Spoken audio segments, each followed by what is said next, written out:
Hello. In the Crown of Aragon 639 years ago, it was June 17th, 1387. That was Ghost. And my name is Jonathan Seyfried. I'm a PhD candidate in history at the University of New Mexico, and this is the Historian's Notebook, a podcast about how history gets made, with occasional contributions from feline friends. Season 1 is titled Multcara Companiona. We're looking at a document from each day of the first year of the reign of King Joan I of Aragon and Queen Violante de Bar. Let's begin today's document.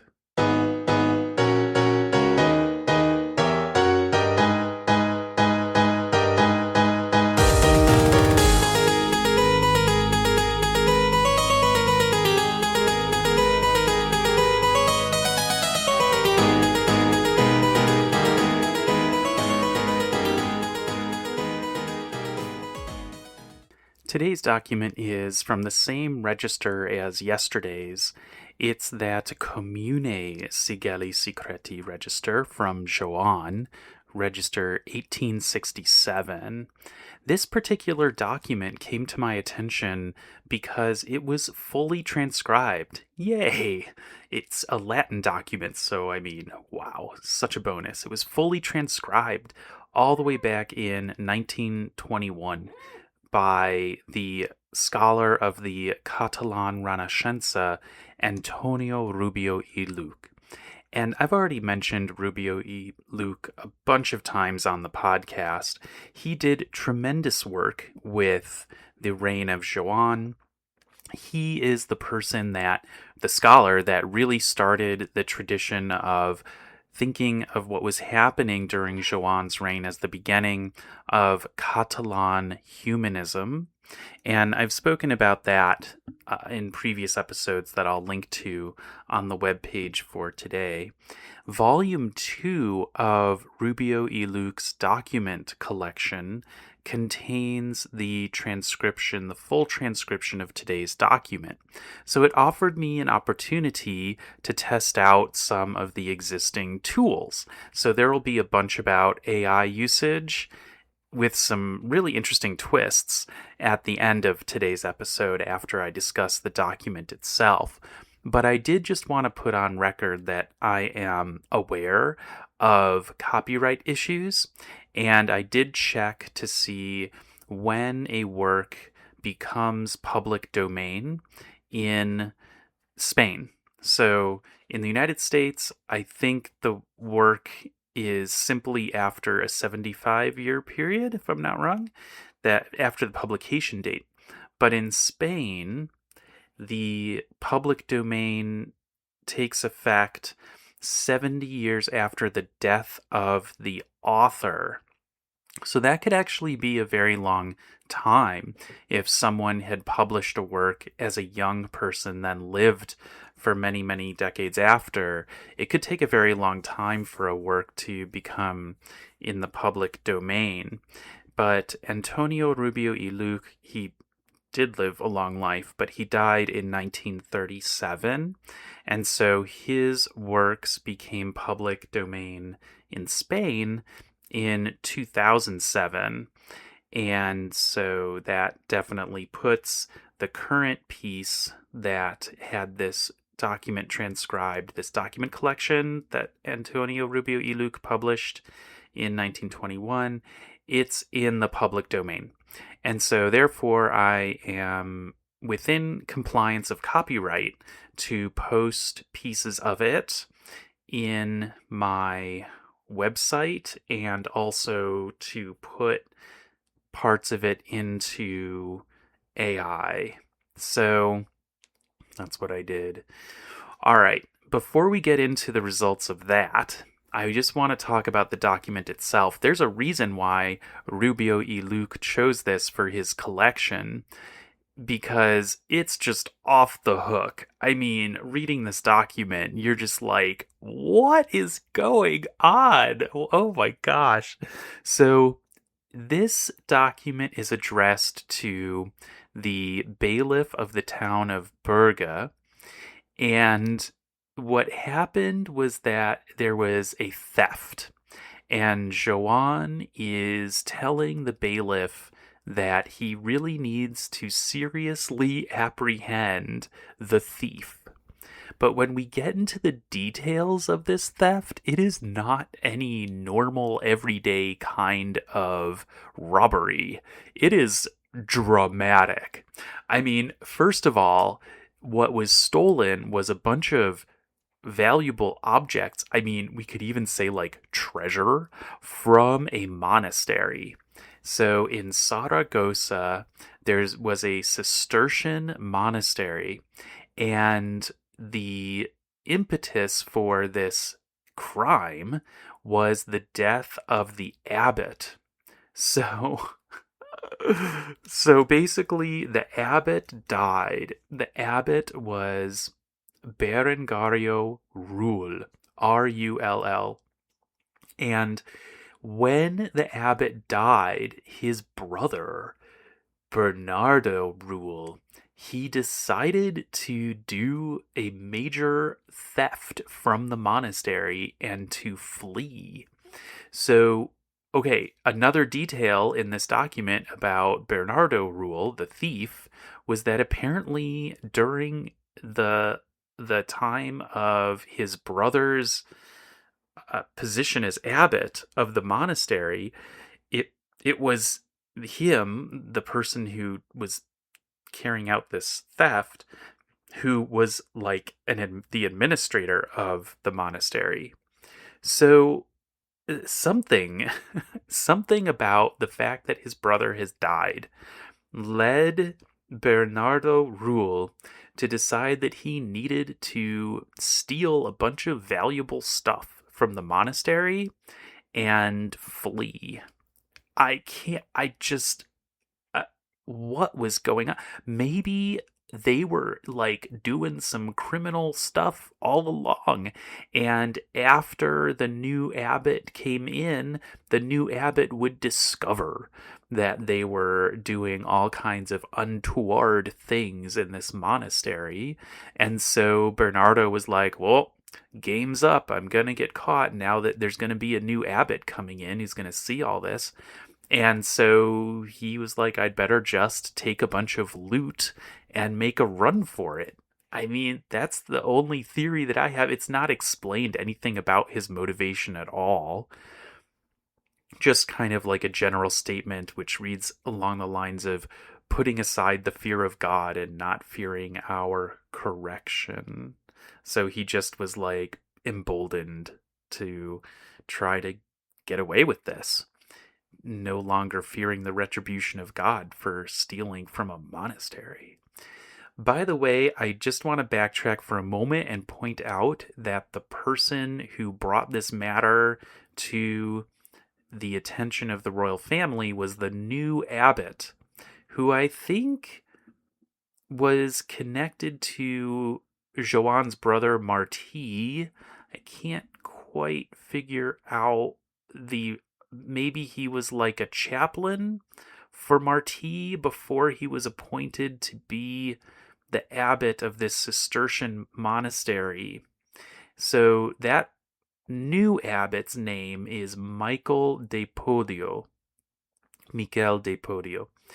So it's he who came in, Miguel de Podio, and discovered this gigantic theft, because then in this document, and this is where Rubio y Luke must have been like, oh my gosh, bonanza in terms of this information that we're getting about what kinds of valuable objects would be in a Cistercian monastery in Zaragoza, because they're inventoried out. So basically there's this very specific list of the things that Bernardo Rull, the brother of the dead abbot, had taken from the monastery. So, all right, here's what it is. And I don't even know the meaning of some of these things. Like the first thing, a saffron alum, so aludam safrani. All right, so something having to do with like a bunch of saffron, which was really expensive. All right, 2 silver gilt bowls, 3, and some of this vocab is really hard. So, like, I think the next thing is um 3, like it's like a German currency maybe. I'm not quite sure what that is, but something, a valuable metal of some kind, 3 things made of that, and then 3 white silver bowls, a silver like belt or strap. I don't know what that would be. 5 silver bells, 2 silver chalices that I think had gilting, some books, some they're both law books and medicine books. I mean, this guy Bernardo Rull, he's going to need that law book in order to defend himself once he gets caught. A beautiful, an illuminated Bible.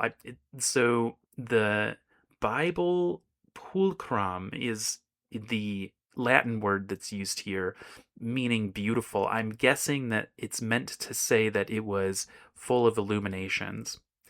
A book of Psalms, 8 large tablecloths, 8 linens, a silk coverlet, 2 large, and I don't know what this other type of cloth is. It's a vanova. I don't know. A bunch of other clothes like tunics. One tunic is identified as made from a cloth from London. A London cloth. Yeah, like the city in England. So that's interesting how a textile from London or named after London was hanging out in this monastery.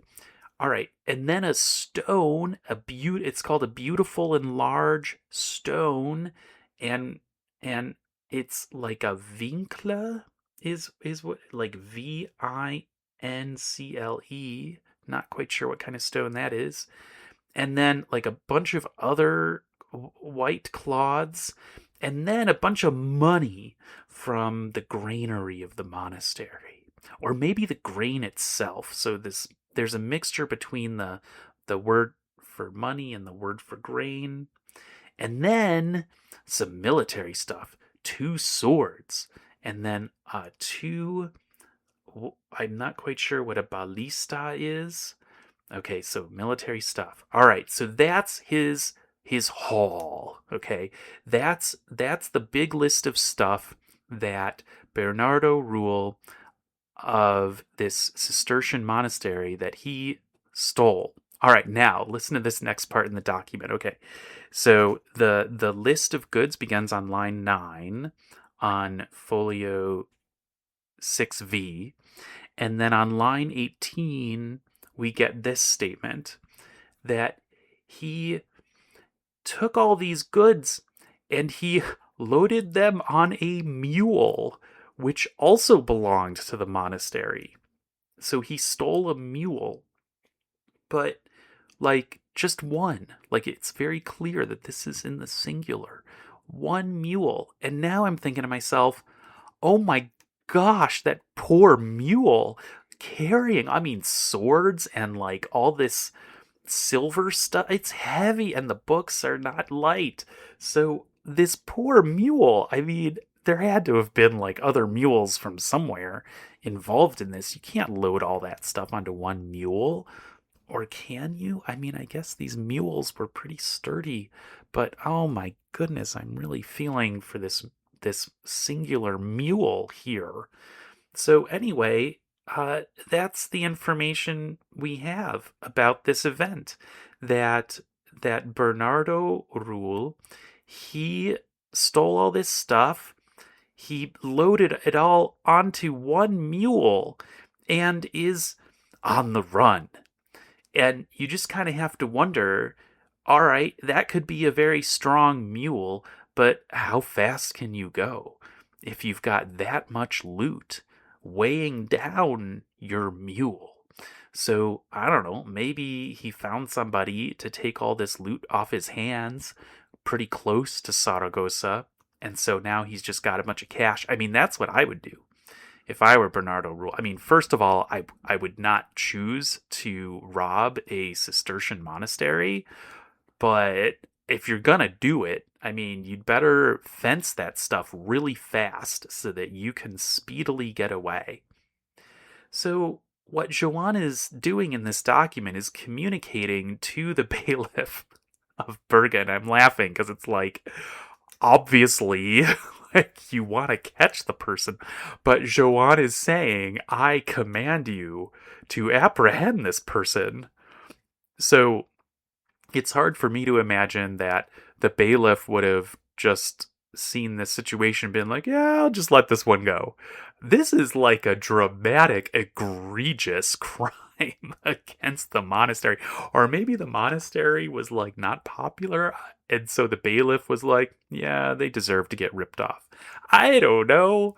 I don't know why it is that the king needs to add onto the pressure on this poor bailiff. I mean, oh my gosh, I'm just imagining this like as an episode of like Law and Order Medieval Iberia, where this bailiff is like trying to track down this thief and then suddenly gets a letter from the king being like, I'm watching. And so he's like, as if there wasn't enough pressure on me to find this thief, I now have the fact that the king is telling me that if I don't catch him, I'm going to be in trouble. Because that's how the document ends. The document ends with Joan saying to this bailiff, like, if I find out that you've been negligent, then you're going to be in really big trouble. What? What a tale. Oh my gosh. See, this is the kind of thing that I just really adore about studying the Middle Ages and also this podcast in particular. I mean, look at like all the information we have about the material culture, about just kind of the wacky stuff that could happen. And, I mean, it's kind of like relatable too, because people, they get into trouble, they do robberies today. I don't even know. I don't even know what else to say about this other than it's just a joy to discover this particular document. And thank you to Antonio Rubio y Luc for his work in the Catalan Renaissance era. And all right, let's talk about now how I have access to such great detail regarding the translation and transcription of this document. So it's fully transcribed by Antonio Rubio y Luc in his book, his document collection, all kind of centered on cultural documents from the Crown of Aragon in the late 14th century. So I was able, because this is in public domain, to not violate copyright and to put this into Google Translate. So I took a screenshot of what I got from Google Translate and put that into the webpage for today's episode. So you can see that it did a pretty good job. And then I was wondering, well, how does the AI do with this? So I went to Gemini, and it turns out that like Gemini just was not very good at the transcription. It got the general sense correct. So Gemini's summary of the document was correct, but a lot of the details about the list of goods, they were kind of lost in the attempt that Gemini made to transcribe this document. And I will tell you that a couple years down the road, I think somebody trying to replicate this might find that when they put the image of the document into Gemini, it might say, oh, this has already been transcribed by Antonio Rubio y Luc. Why? Well, I think that since the document collection that I got the transcription from is in the public domain, it is going to be in the training set, and then eventually it probably already is in the training set for the large language models, and eventually it'll be able to recognize enough of the words paleographically in the digitized image and say and kind of notice, oh, or maybe the operator, whatever human is directing the task, will say, first look to see if this document has been transcribed. Like that would be a standard instruction to put into, say, like project instructions for an AI. So I think, this situation might not be replicated in the future when the large language model becomes much better at recognizing that a particular document that it's being asked to transcribe due to difficult paleography is already transcribed somewhere in the public domain.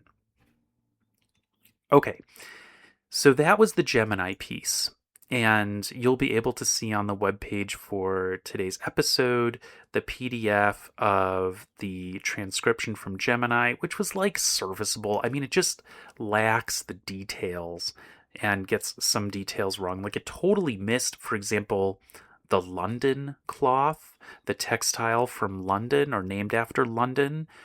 The Gemini transcription didn't have anything about London, even though the word London, to my eye, looks pretty clear in the document. Gemini just missed that. So then I wanted to go to Claude, and remember yesterday my usage limit was hit like right away.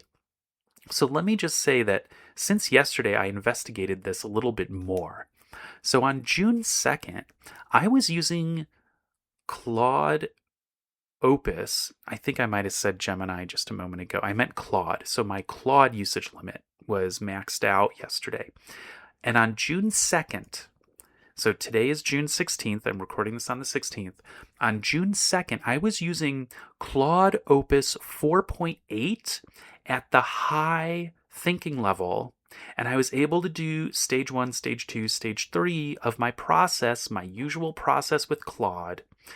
And I was able to do that multiple times on a day because I was recording episodes ahead for when I was going to be out of town. And so I would be doing this I would be running these document images of Gothic secretarial hand through Claude multiple times a day during that week, that first week of June. Opus 4.8, high, all right? Today, I started out on the same process using Opus 4.6, but also on high, and it conked out. It couldn't complete stage 1. But today what was interesting was that I got further than I did yesterday in terms of Claude doing the process. And what I was able to see was the little like self-talk that Claude does as it's carrying out the task. And so I honestly was pretty astonished at what I was looking at because, first of all, the overall time period of Claude's work was way longer than what it had been in the first week of June. So in the first week of June, Claude would spend maybe at most like 5 minutes on stage 1. At most. I mean, often it was like 3 minutes. Then today, it worked for over 20 minutes on stage 1. And then it conked out after about 20 minutes saying that I had reached my usage limit.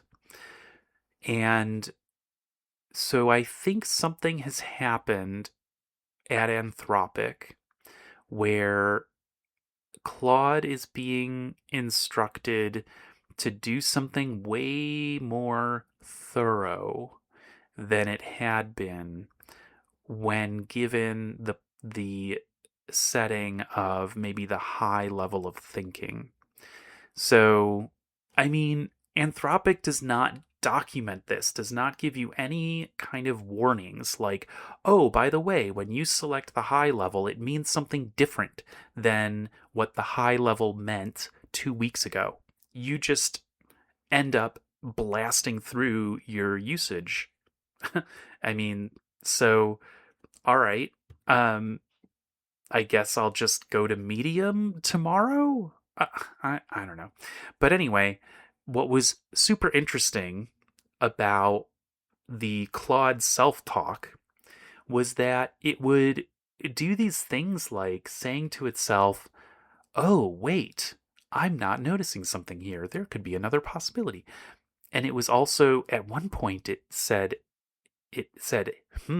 like HMM. Like, what is it doing? Like, why would it self-talk in that way? And this is the part that usually gets deleted after Claude finishes the task. But because I hit my usage limit, it didn't get deleted. So I was able to like copy paste that out, and I'll put that onto today's episode webpage.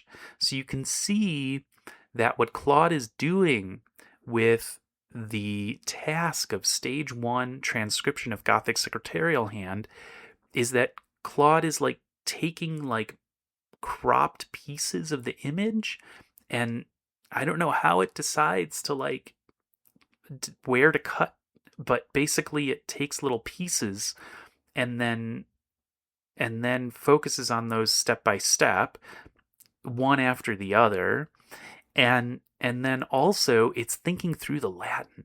And what's really interesting is that when you look at the self-talk that Claude is doing with the Latin, it's actually strikingly similar to how I would try to think through the Latin. So, with other languages, you have a pretty much like one-to-one kind of like, all right, this is the letters I'm seeing, and this is its dictionary definition. And then, the grammar kind of falls into place. But with Latin, because you've got so many instances where a word like a noun can be spelled the same, but it could be in the dative case or in the ablative case. So that would change the grammar of the sentence. So the preposition would be changed from something like, with the thing to something like to the thing.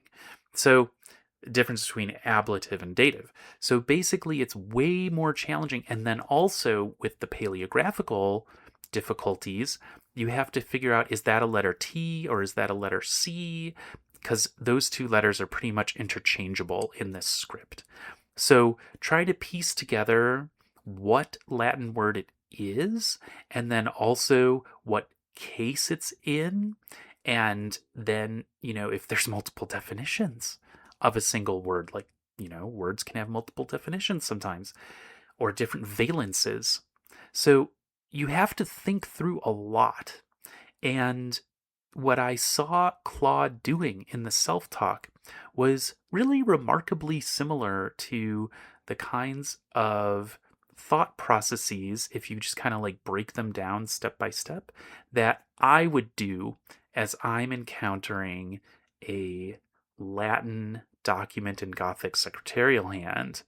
So it's really interesting to see that thought process replicated, and also the emotionality of it, where Claude will say something like, oh, wait, I was on the wrong track, or this could be this, or this could be that. There was this kind of simulation of human thought going on that, in my mind, was completely unnecessary because it's all just like these calculations. But somehow these little pauses or these like moments of self-doubt are being expressed with this emotional valence in the Claude self-talk. And that to me is a really interesting thing to notice. So I don't have the usual kind of analysis from Claude that I would have done. I was looking forward to seeing what Claude would come up with for this document because I have a Google translation to compare, but unfortunately that would cost me an additional $100 today, and I'm not going to pay that. So we will maybe come back to this at a future time when some of the usage limit stuff has settled down, or maybe if I put it on medium setting for its like thinking level, that will work just fine. But I honestly don't know where to go from here in regard to just trying to be able to get back to the stuff that I was doing with Claude 2 weeks ago. So such is the story of the fast-moving, changing landscape of AI in 2026. Thanks for listening to this episode of The Historian's Notebook, Season 1, Molt cara compagnona. If you are leaving with more questions than you arrived with, I've done my job. Because remember, the motto of The Historian's Notebook is dissatisfaction guaranteed. Yeah, also dissatisfaction with like the AI tools? Huh. Anyway, visit the website to see an image of today's document and additional show notes, and listen again tomorrow to hear about the next day in the first year of the reign of King Joan I of Aragon and Queen Violante de Bar. In the meantime, take care.